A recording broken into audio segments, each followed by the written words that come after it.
பொங்கலுக்கு இந்த கோலத்தை போட்டு முடிக்கிறதுக்குள்ளே 7 மணிலேருந்து 10 மணி வரை ஆயிடுச்சு. காலையிலே பொங்கல் வைக்கணுமேனு கடகடன்னு வீடெல்லாம் தொடச்சி விட்டுட்டு தோரணம்லாம் வாசலில் கட்டியாச்சு.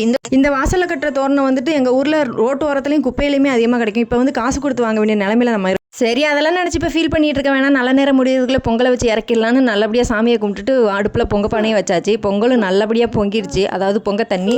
அதுக்கப்புறம் அரிசி களைஞ்சி வச்சிருந்த அரிசி, அதுக்கப்புறம் வெல்லம் எல்லாம் போட்டு கிண்டுன்னு கிண்டி எடுத்தாச்சு. இடையில என் பொண்ணு போட்டு என்னை நமுத்தி எடுத்துருச்சு. அதுக்கு 2 அடியை போட்டு உட்கார வச்சுட்டு அதுக்கப்புறம் நெய்யை ஊற்றி அதுக்கப்புறம் முந்திரி திராட்சை எடுத்து அதையும் வறுத்து விட்டு பொங்கலை வச்சு கிண்டியாச்சு. ஃபைனலாக நல்ல நேரத்துக்குள்ளே சாமியெல்லாம் கும்பிட்றதுக்கு பொங்கலை ரெடி பண்ணி எடுத்துகிட்டு வந்துட்டேன். அதுக்கப்புறம் பாப்பாவையும் நல்லா மேக்கப் பண்ணிவிட்டு சாமியை கும்பிட்டுட்டோம். அதுக்கப்புறம் எல்லாரும் திருப்தியாக பொங்கல் கொண்டாடியாச்சு. அதுக்கப்புறம் பாப்பாவோட ஒரு வீடியோ எடுப்பணும் அப்படின்னு சொல்லிட்டு நானும் பாப்பாவும் ஒரு வீடியோ எடுத்துக்கிட்டோம். அவங்க அப்பா எடுத்தது வந்துட்டு வேணான்னு சொல்லிட்டாங்க, போட வேணான்னு சொல்லிட்டாங்க.